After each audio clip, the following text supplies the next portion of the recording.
Assalamualaikum warahmatullahi wabarakatuh. Ini si anak mau keliling-keliling katanya. Bab 503, Menghitung Suanmen. 3 hari kemudian. Penjara masyarakat metafisika tempat Mu Yuan di penjara digerebek. Sekelompok pria bersenjata lengkap mendobrak pintu dan langsung menuju sel Mu Yuan. Orang-orang ini menemukan bahwa perlawanan di penjara kurang dari yang diharapkan, dan mereka sedikit bingung, tetapi mereka tetap membuka pintu sel. Tanpa diduga, orang di dalam sama sekali bukan Mu Yuan, melainkan Ye Yan yang menunggu di sana. Dalam waktu kurang dari 10 menit, sebagian besar orang dieliminasi oleh Ye Yan, hanya menyisakan pemimpinnya. Orang ini berada di peringkat 10 besar dalam daftar buronan internal masyarakat metafisika dan merupakan pemimpin penting masyarakat metafisika di wilayah kota Hai. Ye Yan dengan mudah menghilangkan racun di tubuhnya yang digunakan untuk bunuh diri dan merahasiakannya, lalu menggunakan metode dalam ingatannya untuk memaksanya mencari tahu apa yang ingin dia ketahui. Ternyata keluarga Zhang dulunya adalah keluarga yang kuat di Suanmen. Namun nenek moyang keluarga Zhang bosan berkelahi dan memilih pensiun.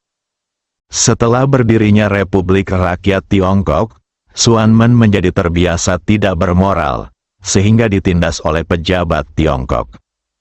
Saat itu, Suanmen ingin keluarga Zhang keluar dan melawan keluarga resmi.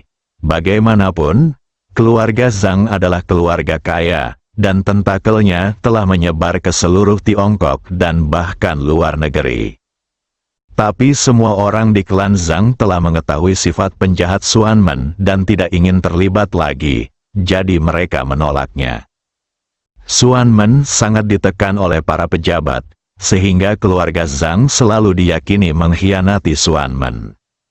Namun setelah keluarga Zhang pensiun, mereka menyerahkan semua properti mereka di Tiongkok kepada para pejabat dengan imbalan seluruh keluarga bisa pergi ke luar negeri dengan aman. Namun, Suanmen menderita kerugian besar dan tidak dapat membalas dendam di luar negeri. Baru beberapa tahun terakhir mereka perlahan mengumpulkan kekuatan dan mulai mencari jejak klan Zhang. Setelah bertahun-tahun, satu-satunya keturunan langsung keluarga Zhang hanyalah Ye Yan dan kakek keduanya Zhang Chang'an. Meskipun Zhang Chang'an membuat banyak persiapan, metode Suanmen aneh dan dia menghabiskan waktu puluhan tahun untuk merencanakannya, jadi dia akhirnya direncanakan. Suanmen tidak hanya ingin membunuh Zhang Chang'an untuk membalas dendam, tetapi juga ingin memanfaatkan properti keluarga Zhang. Sayangnya, Zhang Chang'an sudah membuat pengaturan untuk melindungi Ye Yan dengan baik. Suanmen tidak menyangka masih ada keturunan keluarga Zhang yang masih hidup.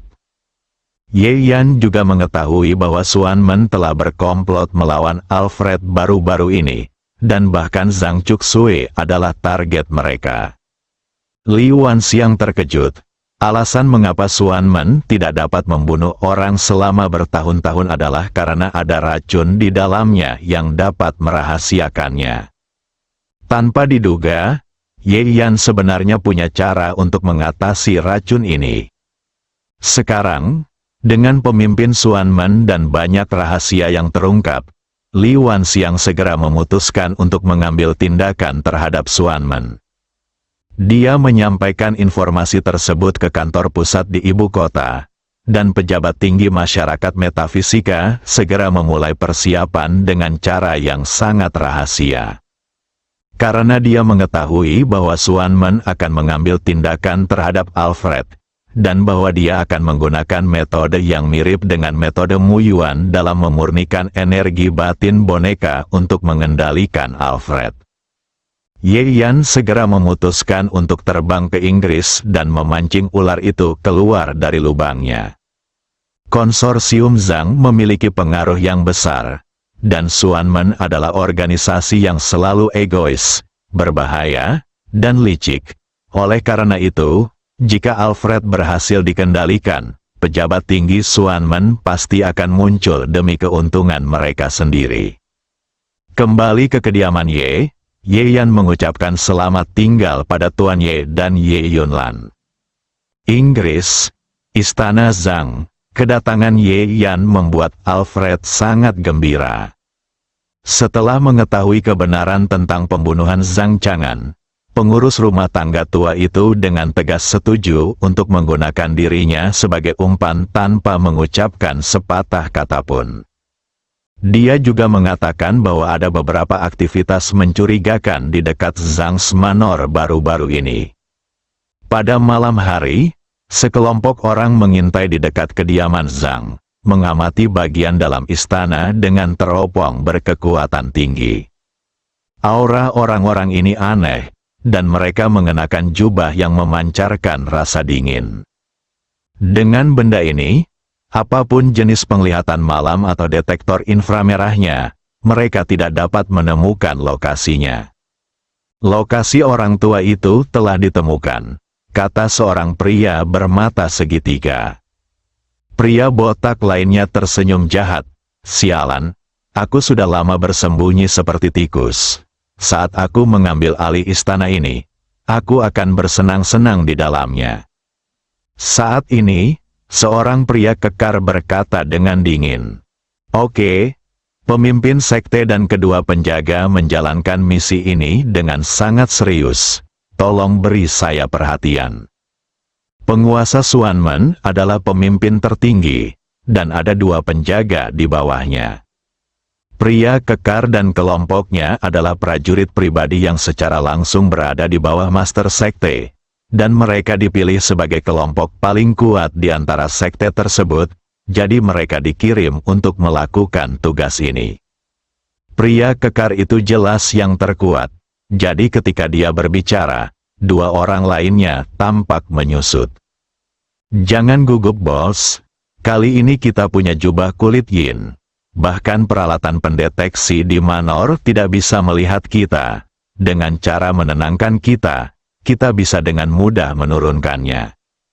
Pria kekar itu tidak berkata apa-apa, tapi ekspresinya jelas jauh lebih santai.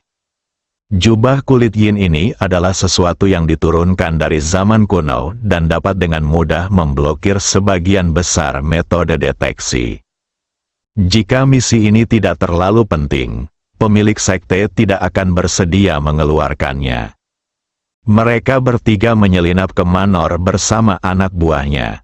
Tidak ada respon dari penjaga senapan mesin otomatis inframerah, yang membuat orang-orang ini semakin bangga. Karena itu, semua orang di Xuanmen menjadi semakin tidak bermoral dan langsung pergi ke rumah utama, hanya untuk menemukan bahwa Alfred sama sekali tidak terkejut dengan kedatangan mereka. Orang tua, sepertinya kamu sudah menyerah. Mata segitiga mencibir. Alfred memandang mereka dengan dingin, tidak takut sama sekali, tapi dia tidak repot-repot mengucapkan sepatah kata pun. Pria kekar itu melambai dengan tidak sabar. Pria botak itu tersenyum muram, mengeluarkan jarum suntik, dan menusuk bagian samping leher Alfred dengan keras. Segera, mata pengurus rumah tangga tua itu menjadi kusam. Kirim pesan ke pemimpin sekte dan minta dia dan kedua penjaga untuk datang. Setelah Gu pengontrol pikiran ditanam, kamu harus memasukkan instruksi sesegera mungkin. 1 jam kemudian, beberapa Rolls-Royce anti peluru hitam melaju ke dalam Manor. Dari setiap mobil, seorang lelaki tua turun. Orang tua yang memimpin adalah penguasa Xuanmen. Tidak ada yang tahu namanya, mereka hanya memanggilnya Yi Lao. Dua lainnya adalah dua penjaga Xuanmen, Meng San dan Zuo Jian. Haha, saya tidak menyangka konsorsium keluarga Zhang akan mendapatkannya secepat itu. Pengkhianat dari keluarga Zhang ini akhirnya akan membuatkan pakaian pernikahan untuk Xuanmen. Zuo Jian tertawa, Meng San mendengus dingin. Jangan lupa, kami hanya mengendalikan seorang pengurus rumah tangga, dan ada ahli waris yang bersembunyi di suatu tempat. Zuo Jian mencibir, "Alfred, orang tua ini pasti mengetahui semua rahasia keluarga Zhang. Selama kita mengendalikannya, apakah kita takut tidak akan menemukan ahli waris itu?" Meng San secara alami memahami kebenaran ini, jadi dia tidak menyukai Zuo Jian. "Oke, ucapkan saja beberapa patah kata. Segera selesaikan langkah terakhir dalam membangkitkan Gu pengontrol pikiran, lalu pergi." Meng San dan Zuo Jian saling memandang dan tutup mulut dengan ekspresi berbeda. Faktanya, mereka bertiga tahu bahwa tampil seperti ini akan berisiko. Tapi kepentingan konsorsium Zhang terlalu besar. Ketiga orang itu tidak monolitik, mereka semua ingin melindungi kepentingan mereka sendiri, dan mereka tidak mempercayai orang lain. Oleh karena itu, mereka hanya dapat muncul pada saat yang sama untuk memastikan bahwa ketika Gu pengontrol pikiran mulai berlaku, dua orang lainnya tidak akan memanfaatkannya. Seluruh istana keluarga Zhang dengan cepat dikendalikan oleh elit Xuanmen. Yi Lao dan tiga lainnya juga mendatangi Alfred. Bab 504 Pertempuran Yi Lao dan tiga orang lainnya masing-masing mengeluarkan jarum suntik dan menyuntikkannya ke diri mereka sendiri. Ini adalah tubuh induk dari Gu yang mengendalikan pikiran.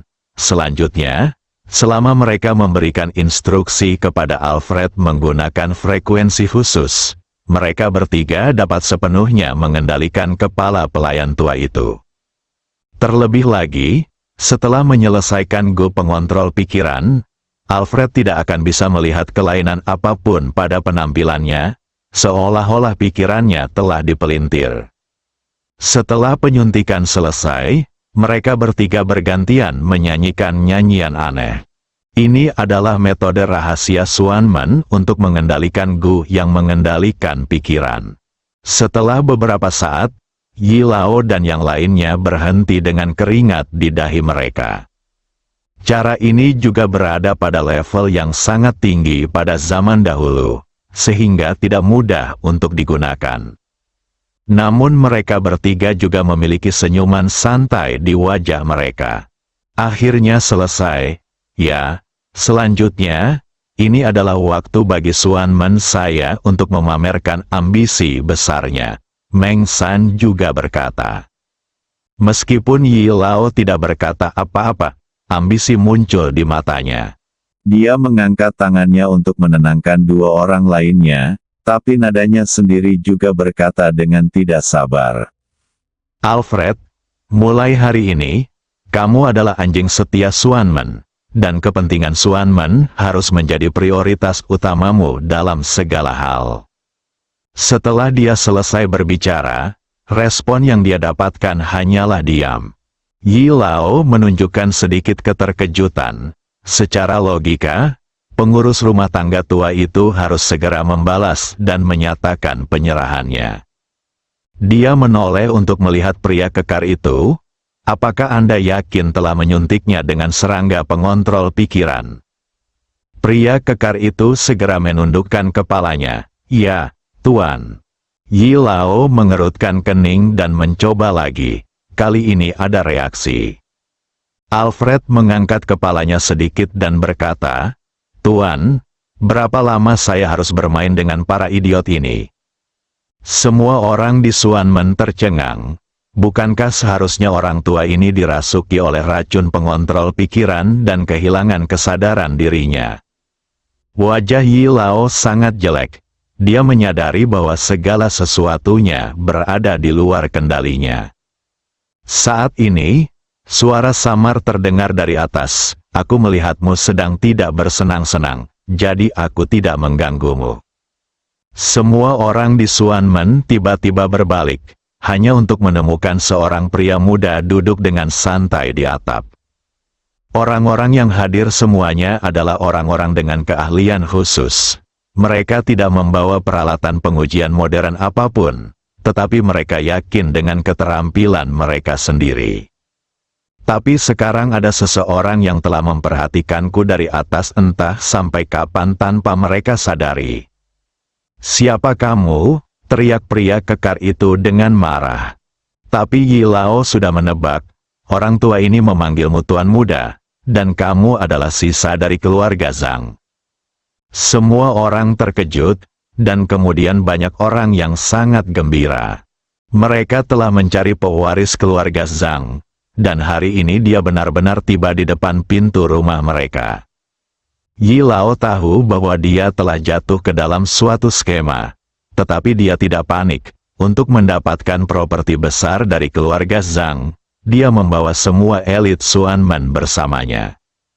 Dia percaya bahwa meskipun dia berusaha keras, setidaknya dia bisa lolos. Dengan tunduk pada Xuanmen, kamu bisa menyelamatkan hidupmu, kata Tuan Yi dengan dingin. Ye Yan juga menatapnya dengan dingin. Tetapi aku hanya ingin kamu membayar kakek kedua dengan nyawamu. Yi Lao mencibir dan tiba-tiba menunjuk ke arah Alfred, kalahkan orang tua ini dulu. Pengurus rumah tangga tua adalah tokoh penting dalam keluarga Zhang. Mengontrolnya pada dasarnya berarti mengendalikan keluarga Zhang. Siapa tahu, begitu selesai berbicara, Alfred tersenyum mengejek dan menekan tombol di tangannya. Dalam sekejap, 4 lembar kaca anti peluru jatuh menutupi dirinya. Hal lama, pria kekar itu sangat marah, tapi dia tidak peduli. Itu hanya kaca anti peluru, dan dia yakin dia bisa memecahkannya dengan cepat. Siapa yang tahu saat berikutnya, tanah di bawah kaki pengurus rumah tangga tua itu tiba-tiba terjatuh. Tempat dia berdiri ternyata adalah terowongan pelarian rahasia. Pria kekar itu memperhatikan Alfred meninggalkannya dengan senyum mengejek dan pergi melalui jalan rahasia. Dia sangat marah. Jalan rahasia ini begitu rumit, sehingga meskipun dibuka, tidak ada yang berani mengejarnya. Jika tidak, di tempat yang sempit, beberapa ranjau dapat mengirim mereka ke barat. Jauh sebelum mereka tiba, Ye Yan telah memberikan obat penawar khusus kepada pengurus rumah tangga tua itu, membuatnya kebal terhadap semua obat halusinogen untuk waktu yang singkat. Yi Lao sangat marah. Dia sebenarnya dibodohi. Dia menatap Ye Yan dengan dingin. Wah, orang tua itu sudah melarikan diri. Tapi kamu tidak bisa melarikan diri. Bagian bawah atapnya berlubang, jadi sekilas tidak ada mekanisme apapun. Aku juga tidak ingin melarikan diri. Sudah kubilang aku akan membuatmu membayar nyawa kakek keduaku. Yi Lao mencibir dan melambaikan tangannya, tangkap dia. Tepat ketika semua orang di Xuanmen hendak bergegas maju, teriakan pembunuhan tiba-tiba terdengar dari luar. Wajah Yi Lao berubah warna. Wah, kamu tidak menganggap aku hanya manusia biasa, kan? Pria bermata segitiga berlari dengan panik. Tuan, orang-orang dari masyarakat misterius datang. Tidak mungkin, saya sudah menjalin hubungan baik dengan pihak Inggris. Tidak mungkin Inggris mengizinkan orang-orang ini memasuki negara itu, teriak Yi Lao dengan marah. Ye Yan menggelengkan kepalanya dengan nada mengejek. Namun, Xuanmen memiliki kemampuan menjalin hubungan dengan pejabat tinggi di Inggris. Namun dia masih tidak bisa membayangkan seberapa dalam pengaruh grup Zhang dalam politik Inggris. Ketika Ye Yan dan yang lainnya pertama kali datang ke Inggris, jika bukan karena keinginan mereka untuk menyembunyikan identitas mereka, berurusan dengan anggota Kongres yang mengambil tindakan terhadap grup Umbro hanyalah masalah kata-kata belaka.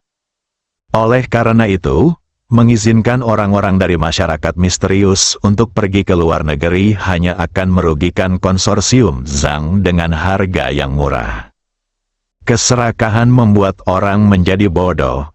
Ini benar, Anda bisa tertipu dengan skema sederhana seperti itu. Tampaknya Anda hidup sangat miskin selama ini. Ye Yan mengejek dengan enteng. Yi Lao dan semua orang di Xuanmen sangat marah. Setelah terpukul keras pada awalnya, Xuanmen membutuhkan waktu bertahun-tahun untuk pulih secara perlahan. Meski punya banyak cara aneh, dia selalu bertindak diam-diam karena takut dikepung petugas. Baru setelah saya mulai berakting di luar negeri dalam beberapa tahun terakhir, saya baru mendapatkan penghasilan lebih. Inilah sebabnya ketika Yi Lao dan yang lainnya mendengar bahwa mereka dapat mengambil alih konsorsium Zhang, mereka datang sendiri meskipun mereka tahu ada risikonya. Xuanmen sangat membutuhkan dana terlalu banyak. Tapi sekarang, sudah terlambat untuk mengatakan apapun. Namun, Yi Lao segera menenangkan dirinya. Menurutnya, meskipun dia telah jatuh ke dalam jebakan, metode Xuanmen aneh dan dia mungkin tidak bisa bertarung. Wah, kamu memang pintar, tapi kamu meremehkan Xuanmenku. Yi Lao meraung marah, mengeluarkan beberapa botol dari tangannya dan melemparkannya kemana-mana. Botol-botol itu berisi berbagai racun yang telah dia saring selama bertahun-tahun. Dia sendiri dan elit Xuanmen telah meminum penawarnya sebelumnya, jadi mereka baik-baik saja. Yi Lao mencibir, beberapa dari racun ini telah lama hilang, dan penawarnya diminum sekali dan lebih sedikit. Dengan ini, dia yakin dia pasti akan menang. Anggota Xuanmen lainnya juga menunjukkan senyuman kejam, menunggu Ye Yan dan Xuan Hui diracuni sebelum mengambil tindakan untuk menangani mereka. Namun tak lama kemudian, mereka menunjukkan ekspresi ngeri. Karena Ye Yan dengan santai mengeluarkan remote control dan menekannya, asap putih keluar dari semua ventilasi tersembunyi di istana, yang dengan cepat menetralkan racun lainnya.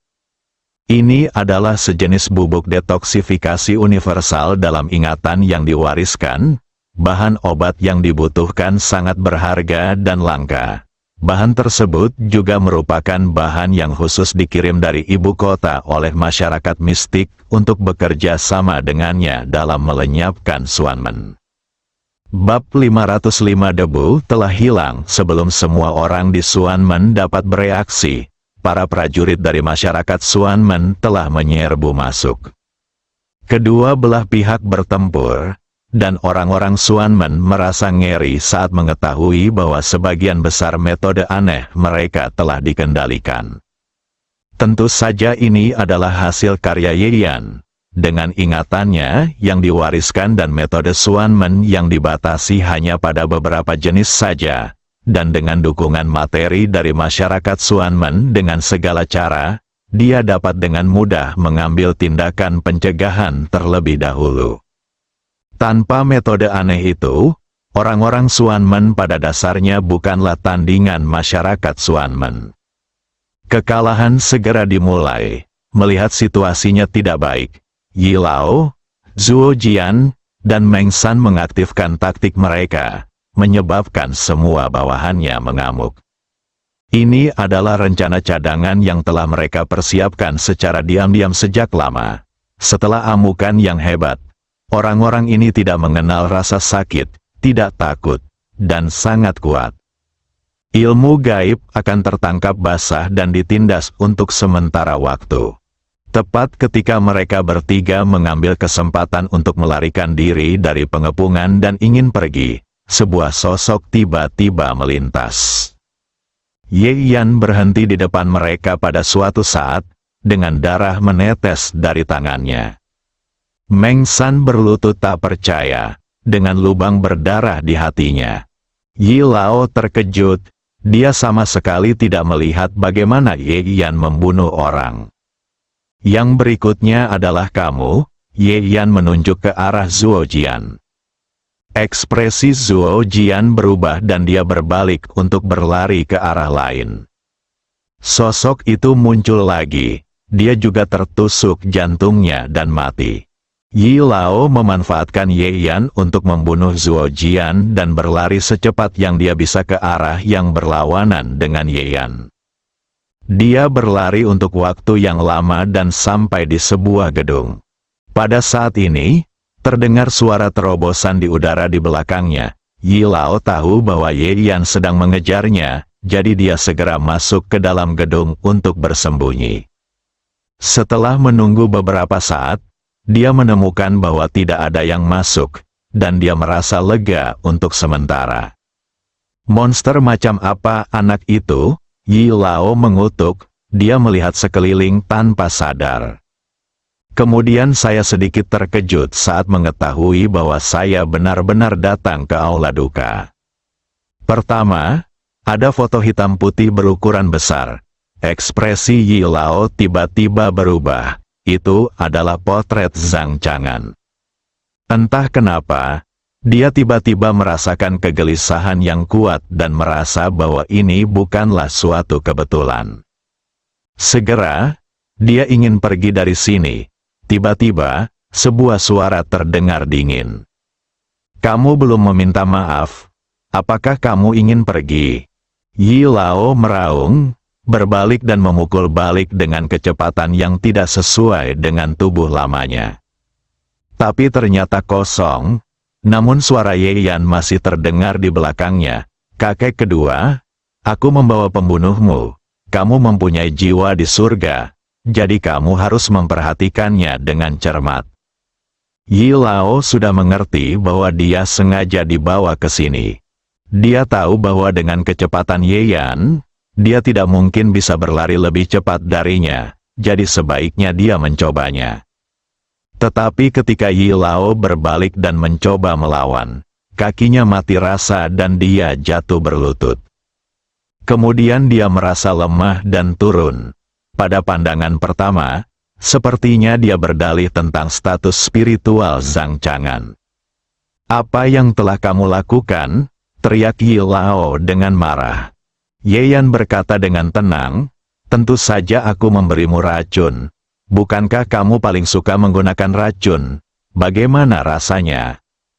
Yi Lao bingung. Dia telah bermain racun sepanjang hidupnya. Dia seharusnya sudah kebal terhadap semua racun, tapi dia sebenarnya diracuni. Ye Yan terlalu malas untuk menjelaskan bahwa keterampilan racun pihak lain tidak cukup dibandingkan dengan ingatan yang diwariskan. Dia berjalan di belakang Yi Lao. Yi Lao takut. "Saya salah. Jangan bunuh saya." Apa yang terjadi pada Zhang Chang'an semua dilakukan oleh kedua pelindung itu dan tidak ada hubungannya dengan saya. Dia ingin menuangkan air kotor ke orang lain. Ye Yan hanya melihat tablet roh itu dan berkata dengan tenang, "Kakek kedua, aku telah membalaskan dendammu." Tidak. Sebelum Yi Lao bisa menyelesaikan kata-katanya, rasa sakit yang menusuk datang dari anggota tubuhnya. Setelah lebih dari setengah jam berjuang, dia dipukuli sampai mati karena rasa sakit, dan intensitas di dalam tubuhnya membuatnya terkorosi menjadi tumpukan abu terbang. Ye Yan menarik napas dalam-dalam dan membuka pintu. Di luar pintu, Li Wanxiang dan yang lainnya sedang menunggunya. "Tuan Ye, semua orang dari Xuanmen telah ditangkap. Kami akan segera dapat menyiksa sarang mereka. Dan kemudian Xuanmen akan menjadi masa lalu." Li Wanxiang berkata dengan penuh semangat. Ye Yan sedikit mengangguk. Dia tidak terlalu peduli tentang hal ini. Balas dendam kakek kedua telah terbalas. Yang tersisa hanyalah menjaga hubungan dengan Xie Jing dan menjalani kehidupan yang stabil. "Tuan Ye, terima kasih atas bantuan Anda. Kami telah memecahkan Xuanmen yang selalu menjadi masalah serius. Sebagai ucapan terima kasih, saya ingin mempekerjakan Anda sebagai konsultan senior dari masyarakat Xuanmen, dengan pangkat yang sama dengan wakil presiden." Li Wanxiang berkata dengan tulus, "Posisi ini sangat berharga. Dalam beberapa kasus, bahkan dapat berkomunikasi langsung dengan pejabat senior. Sejak berdirinya Republik Rakyat Tiongkok, masyarakat metafisika hanya mempekerjakan tidak lebih dari 5 konsultan senior." Ye Yan tidak punya alasan untuk menolak. Dengan identitas ini, dia akan menyelamatkan banyak masalah di masa depan.